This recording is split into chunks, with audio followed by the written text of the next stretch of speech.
What if Michael Jordan never returned in 1995? The image of number 45 stepping back on the court after a year and a half in baseball has become one of the most iconic moments in sports history. But imagine a world where that simple facts never went out, where those two words, "I'm back," were never written. Instead of the greatest comeback in sports, the NBA landscape in the mid-90s would have shifted in ways both subtle and seismic, altering careers, legacies, championships, and even the global rise of basketball itself. The Chicago Bulls, stripped of their cornerstone, would have remained a team searching for identity.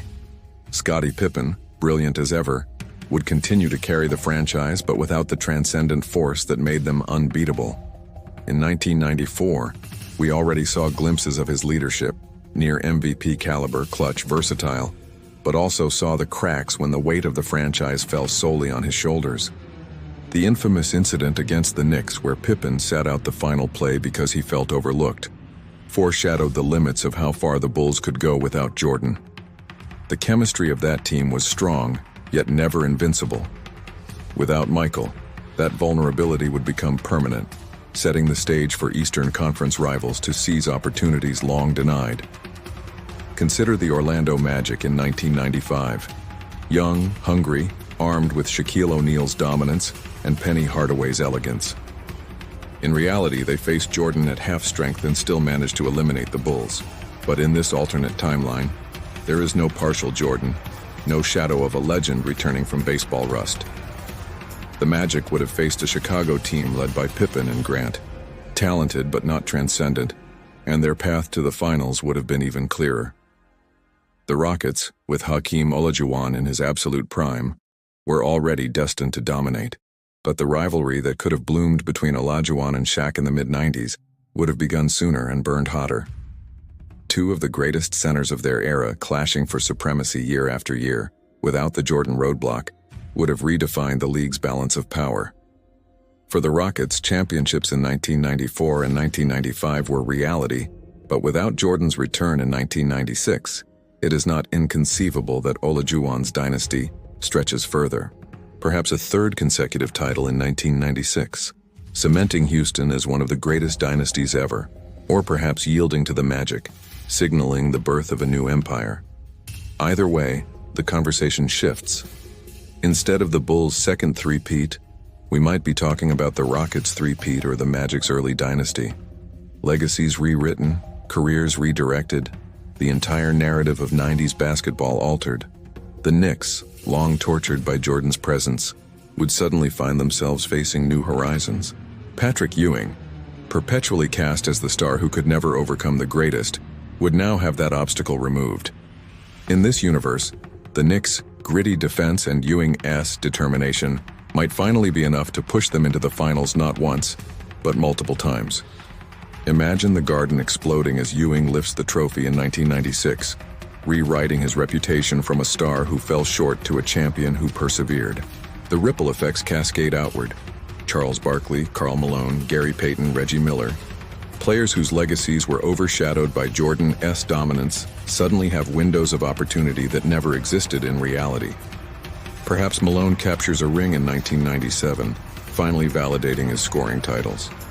Maybe Barkley, instead of forever being remembered as the great without a ring, squeezes out a championship in a more open Western Conference. Gary Payton's defensive brilliance, Reggie Miller's clutch shooting, even Alonzo Mourning's tenacity, without the immovable barrier of Jordan, each has a chance to rewrite the back half of their careers. For the Bulls, the dynasty crumbles before it is reborn. Phil Jackson remains a master strategist, but without the gravitational pull of Jordan, keeping the roster intact and motivated proves increasingly difficult. By 1996, perhaps Grant leaves earlier, perhaps Pippen grows restless and demands a trade, perhaps the triangle offense loses its magic without its perfect executor. Dennis Rodman may never even join, leaving the Bulls without the wild card that balanced them. The franchise that in reality became a global icon instead drifts into being merely a strong contender. And the cultural impact. Here is where the absence echoes loudest. The Jordan brand, already massive in 1993, exploded into a phenomenon during the second three-peat. The shoes, the commercials, the myth-making, It all rode on the back of his dominance and his story of return. Without that comeback, the legend is incomplete. The shoes are still iconic, yes, but not the same juggernaut. Space Jam, the movie that introduced a generation of kids worldwide to Jordan, might never be made or might star a different athlete. The globalization of the NBA, fueled by Jordan's presence at the 1996 Olympics and the Unstoppable Bulls, is slowed, perhaps redirected to stars like Shaq or Penny or Olajuwon. The NBA still grows, but the acceleration is different. The face of basketball altered. And what of Jordan himself? His baseball career was modest, but without the itch to return. Does he stay the course? Does he toil in the minor leagues, chasing a dream that never quite materializes? Or does he fade from the public eye, a once great star whose career ended abruptly, leaving a story half-written? The mystery of what might have been would overshadow what was, his status debated endlessly not as the undisputed greatest, but as a tantalizing what-if. Analysts would compare his 6 titles to the 3 he actually achieved before 1993, and the debates over greatest of all time would tilt differently. Bill Russell's 11 championships, Magic and Bird's duels, Kobe's rise, LeBron's versatility, all would stand taller against a Jordan whose career burned bright but shorter. The myth of invincibility, the aura of perfection, would be broken not by defeat, but by absence. The league itself, deprived of its defining narrative, would find new heroes. Shaq becomes the global ambassador of basketball, his charisma and dominance filling the void. Penny Hardaway, if injuries do not derail him, becomes the face of the league alongside his towering teammate. Hakeem, long underappreciated, finally receives the recognition his skills deserve. The late 90s are no longer the era of Jordan's Bulls, but a wide-open battlefield of giants clashing, dynasties rising and falling with dizzying speed. Imagine the finals matchups: Magic versus Rockets in 1996, Knicks versus Jazz in 1997, Spurs breaking through in 1999 with Duncan and Robinson, but all without Jordan's shadow. Every series becomes a battle not against inevitability, but for genuine supremacy, where any outcome feels possible. Fans live on the edge of uncertainty, no longer resigned to the knowledge that Jordan's Bulls will triumph. The NBA's competitive balance shifts, its narrative splintering into rivalries and dynasties, not dominated by one singular force but by many. And for the fans, perhaps that unpredictability is exhilarating, even as the absence of the greatest denies them the storybook dominance they witnessed in reality. The question lingers: what does greatness mean if it ends too soon? Is Jordan immortalized as a legend who walked away in his prime, forever untouchable? Or is he relegated to a chapter in the broader story of the game, overshadowed by those who endured longer, achieved more in his absence? Without his return in 1995, the entire conversation around sports, culture, and legacy is transformed. The echoes ripple through decades, reshaping not only championships, but the very identity of basketball itself. As the late 1990s give way to the 2000s, the absence of Jordan's return leaves the league wide open for new titans to emerge and old rivals to finally taste glory. The balance of power, once anchored by Chicago, scatters across multiple cities. In Los Angeles, Shaquille O'Neal's destiny is reshaped. Without the lesson of facing Jordan's Bulls in the finals, Shaq's rise feels different, both more immediate and more burdened. In reality, he did not win his first title until 2000 with Kobe Bryant at his side. But in this alternate timeline with Jordan gone, his path to dominance might arrive sooner. Perhaps the Magic dynasty of the mid-90s lasts longer, Penny Hardaway avoiding some of the injuries that derailed his career, the chemistry with Shaq fueling multiple finals runs. But if Shaq still makes the move to Los Angeles in 1996, the Lakers' story changes in its own way. Without the specter of Jordan overshadowing the league, Shaq becomes the unquestioned face of basketball, larger than life, a figure who dominates not only the paint but the cultural imagination. Kobe Bryant, arriving as a brash teenager in 1996, grows in Shaq's massive shadow but also inherits opportunities that were once reserved for Jordan. Instead of being constantly compared to a living legend who came back to prove himself, Kobe's early years are measured against potential rivals of his own era: Penny Grant Hill, Allen Iverson, stars who define a league unshaped by Jordan's second act. Kobe's obsession with greatness, his hunger to be the next Jordan, takes on a different flavor. Without Michael setting the gold standard in the late 90s, Kobe may still aim for that unreachable ceiling. But the public perception of him is less about chasing a ghost and more about writing his own mythology. By 2000, the Lakers dynasty under Shaq and Kobe is still powerful, but its context shifts. Instead of being the force that finally rose after the Bulls dynasty ended, they become the face of a league that never had a singular dynasty in the second half of the 90s. Their three-peat, if it happens, feels less like succession and more like coronation, a new kingdom built on unclaimed ground.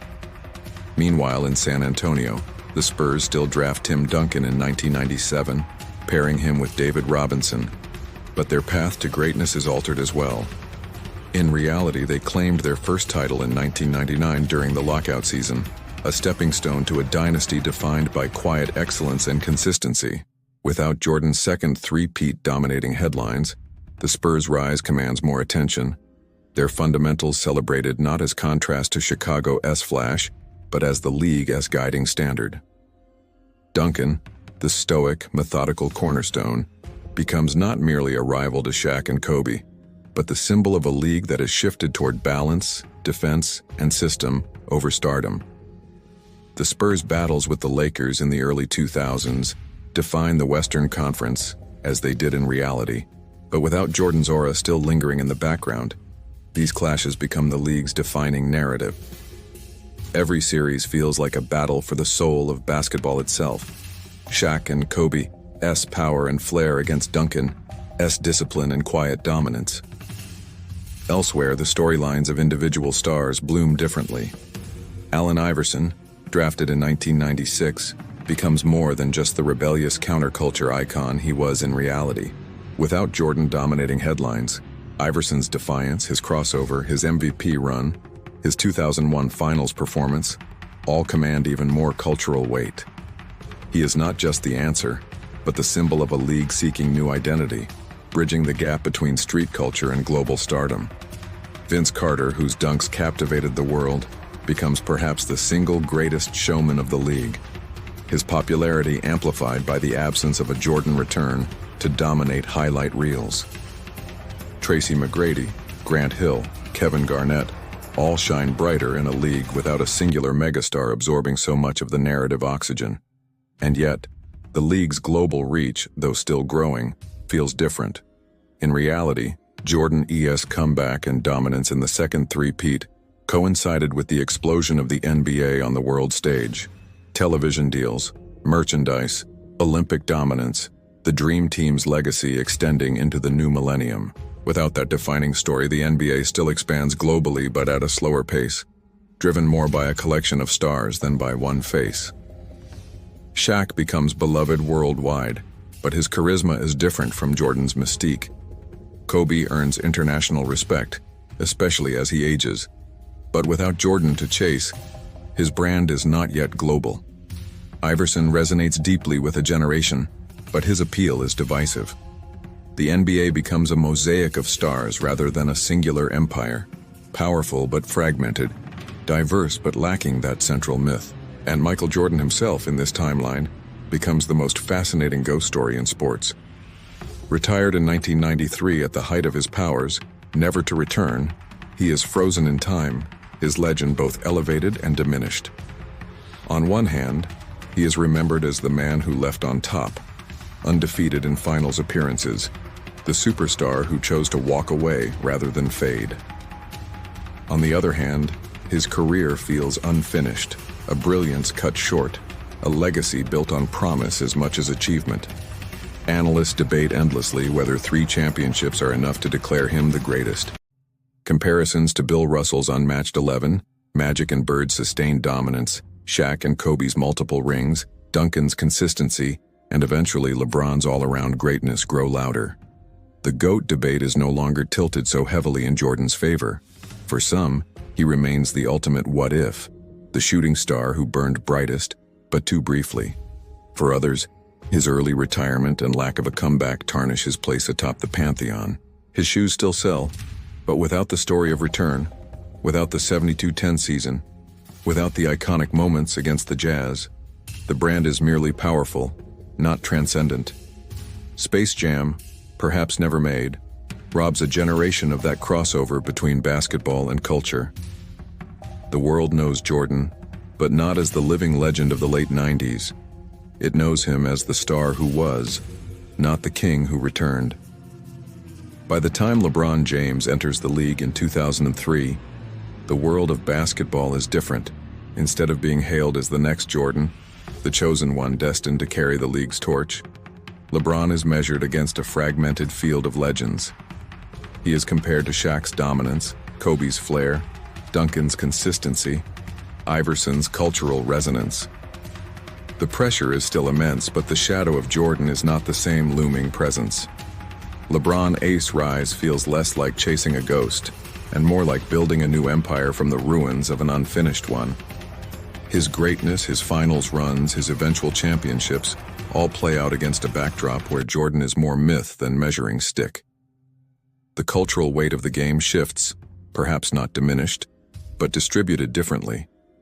Instead of Jordan being the singular gravitational force pulling everything into orbit, the NBA becomes a constellation of stars, each burning brightly, each leaving their own mark. And so the legacy of a world without Jordan's return in 1995 is one of opportunity and uncertainty. The Rockets, Magic, Knicks, and Jazz seized chances denied them in reality. The Lakers and Spurs redefined dynasties in a landscape without a single immovable object. Individual stars rise higher, their stories richer, their legacies brighter. Yet the game itself feels different, less centralized, more chaotic. Some fans find this thrilling. The unpredictability, the rivalries, the sense that anything can happen. Others mourn the absence of that singular figure who embodied dominance, who gave the league a face, who turned basketball into mythology. What is greatness? Is it the complete story? The 6 titles, the comebacks, the undefeated finals? Or is it the brilliance left behind, the legend that burns brighter for having ended too soon? Without Jordan's return, the question is never answered. Instead, it lingers, echoing through every arena, every debate, every highlight reel. A reminder that history is fragile, that legacies are not inevitable, that the game we know could have been entirely different. And perhaps that is the ultimate impact of this alternate history. Not the championships won or lost, not the dynasties built or broken, but the eternal question left behind, haunting fans and players alike. What if Michael Jordan never returned in 1995?